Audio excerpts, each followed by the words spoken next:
NASA की भारतीय मूल की अंतरिक्ष यात्री सुनीता विलियम्स अपने साथी बैरी विल्मोर के साथ करीब 2 महीने से अंतरिक्ष में फंसी हुई हैं। दोनों अंतरिक्ष यात्री अंतर्राष्ट्रीय अंतरिक्ष स्टेशन में मौजूद हैं। अंतरिक्ष यान बोइंग स्टार लाइनर में खराबी आने के बाद दोनों अंतरिक्ष यात्रियों की अभी तक वापसी संभव नहीं हो पाई है। अब नासा के पास दोनों अंतरिक्ष यात्रियों को वापस लाने के लिए केवल 14 दिन बचे हैं। बोइंग स्टार लाइनर दोनों अंतरिक्ष यात्रियों को अंतर्राष्ट्रीय अंतरिक्ष स्टेशन पर 5 जून को लेकर गया था। अंतरिक्ष यात्रियों का यह मिशन सिर्फ 8 दिन का ही था, लेकिन हीलियम लीक और थ्रस्टर में खराबी के कारण अंतरिक्ष यात्रियों की वापसी को टाल दिया गया। बोइंग स्टार लाइनर की यह पहली उड़ान थी। सुनीता विलियम्स और बैरी विल्मोर करीब 2 महीने से अंतरिक्ष में फंसे हैं। अब नासा के पास इस समस्या को हल करने के लिए सिर्फ 14 दिन बचे हैं, क्योंकि 14 दिनों बाद क्रू 9 मिशन आ जाएगा। बोइंग स्टार लाइनर दोनों अंतरिक्ष यात्रियों को 5 जून को अंतर्राष्ट्रीय अंतरिक्ष स्टेशन पर लेकर गया था। 13 जून को अंतर्राष्ट्रीय अंतरिक्ष स्टेशन पर जैसे ही स्टार लाइनर पहुंचा, यान के थ्रस्टर और हीलियम सिस्टम में समस्या आ गई।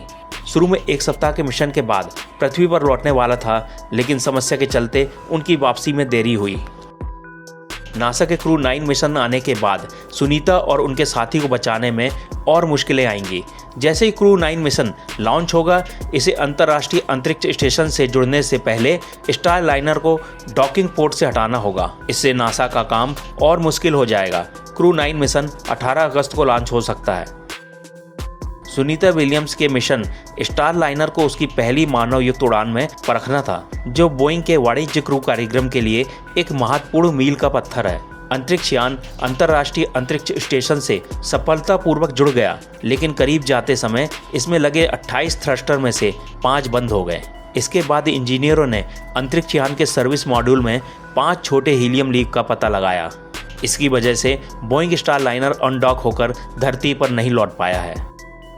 अमेरिकी अंतरिक्ष एजेंसी नासा और बोइंग के इंजीनियर अंतरिक्ष यान में आई खराबी को दूर करने में लगे हैं, लेकिन अभी तक नासा अंतरिक्ष यात्रियों की वापसी को लेकर तारीख तय नहीं कर पा रहा है। अंतरिक्ष यान के थ्रस्टर और हीलियम सिस्टम वापसी के लिए बेहद अहम है। अगर बोइंग स्टार लाइनर निष्क्रिय रहता है, तो नासा को विलियम्स और विल्मोर को धरती पर वापस लाने के लिए नए तरीके के बारे में विचार करना होगा। संभावना कि स्पेस एक्स ड्रैगन कैप्सूल का इस्तेमाल किया जाए। हालांकि अंतरिक्ष स्टेशन में 6 डॉकिंग पोर्ट हैं, जिनका नासा इस्तेमाल कर सकता है।